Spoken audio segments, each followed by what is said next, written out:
Em menos de 12 horas, o governo Lula provou que apoia uma das ditaduras mais cruéis da atualidade e também que está ao lado dos maiores grupos terroristas em atividade no mundo. Nesse vídeo eu vou mostrar as provas disso em imagens, são evidências inegáveis e vão muito além daquilo que a imprensa está apresentando. Eu recomendo que você esteja sentado para assistir o que eu tenho para mostrar a partir de agora. Eu vou começar pelo assunto menos grave, se é que é possível haver uma classificação dessa forma.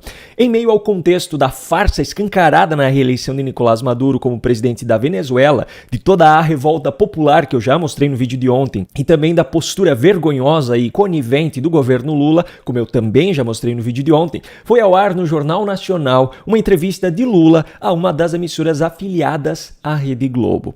Sobre as eleições venezuelanas, Lula teve a audácia de dizer que foi um processo pacífico e que o resultado foi apertado. Então nós tivemos um processo eleitoral que teoricamente foi pacífico.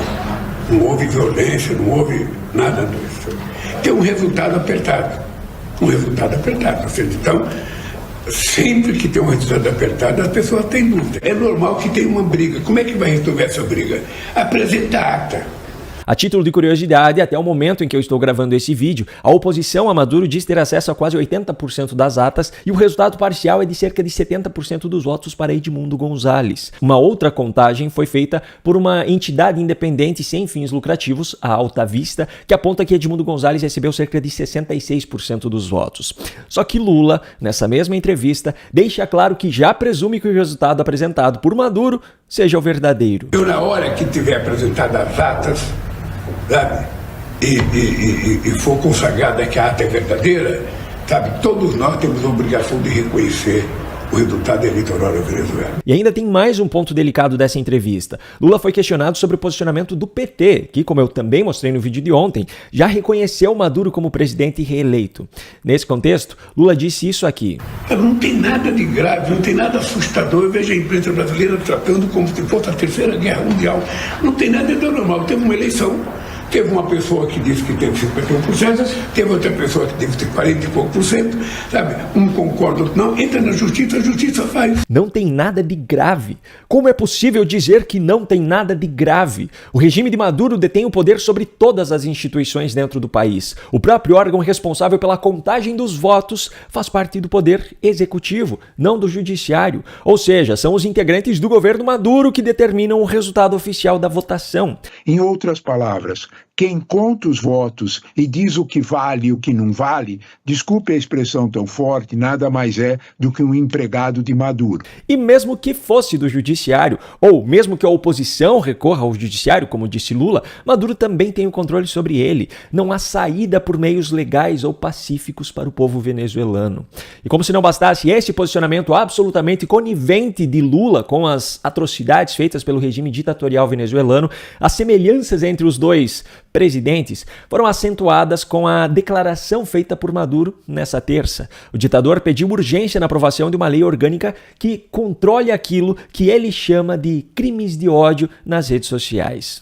A Assembleia Nacional assuma todo lo que es el proceso de defensa de la opinión pública venezolana, de los ataques y del veneno, del odio y de la violencia en medios y redes, sobre todo en redes sociales. Hay una ley orgánica contra delitos de odio en redes sociales que ya se está trabajando en la Asamblea Nacional. Entonces son tareas de primer nivel estratégica, pero urgente. Maduro está tentando implantar na Venezuela o mesmo regime de censura às redes sociais que Lula está tentando implantar no Brasil desde que assumiu a presidência. Eu mostrei há alguns dias, inclusive, que ele disse que considera a hipótese de publicar uma medida provisória para isso, o que na prática faria com que o Brasil estivesse submetido às regras estabelecidas por Lula por um prazo de até 120 dias, dependendo da demora do Congresso para votar pela manutenção ou derrubada dessa medida. E essa demora estaria nas mãos dos presidentes das casas. E essa fala de Maduro revela algo ainda mais grave. O ditador venezuelano já está se inspirando naquilo que Lula fez ou está tentando fazer para controlar ainda mais a população do seu país. Ou seja, Lula está servindo como modelo para uma ditadura. Tem como ficar mais escancarado do que isso? Bom, como eu falei, esse era o assunto menos grave desse vídeo. O que eu tenho para mostrar agora é ainda pior.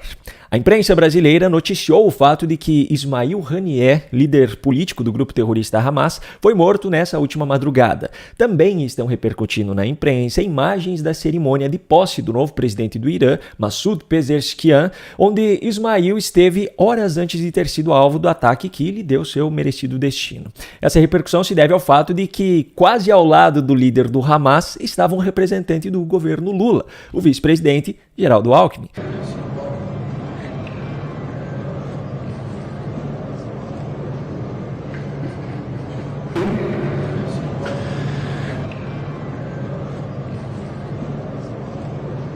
Sim, o governo Lula estava sentado a 3 cadeiras de distância de um dos responsáveis por planejar ataques terroristas, como o do último dia 7 de outubro, que resultou na morte de centenas de civis israelenses, inclusive no assassinato cruel e premeditado de bebês. Só que tem algo que a imprensa brasileira não mostrou, pelo menos não até o momento em que eu estou gravando esse vídeo, e que é ainda mais grave.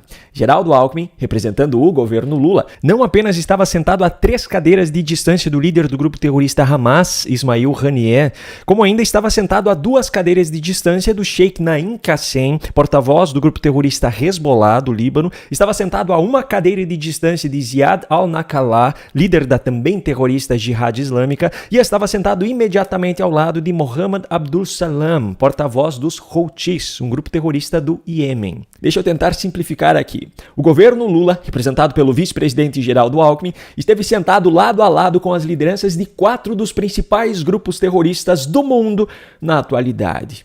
Por sinal, eu aproveito para fazer um comentário bem relevante aqui.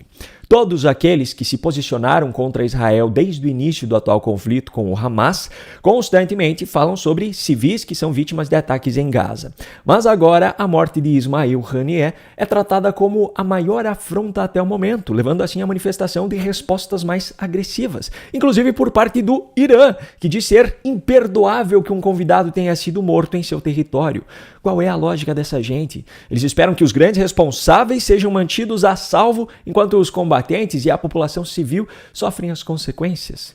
Enfim, voltando ao centro da questão, o governo Lula provou que compactua com o terrorismo desses grupos ao participar desse evento, ao aceitar sentar lado a lado com suas lideranças e principalmente ao publicar uma nota oficial à imprensa, como fez o Ministério das Relações Exteriores na tarde dessa quarta-feira, dizendo que o governo brasileiro condena veementemente o assassinato do chefe do escritório político do Hamas, Ismail Haniyeh. Ou seja, o governo Lula defendeu a impunidade a um dos líderes de um dos grupos terroristas mais cruéis da história da humanidade. Mais uma vez, esse governo mostra que suas principais narrativas não passam de farsas vergonhosas, utilizadas com o único e exclusivo objetivo de chegar e de se perpetuar no poder.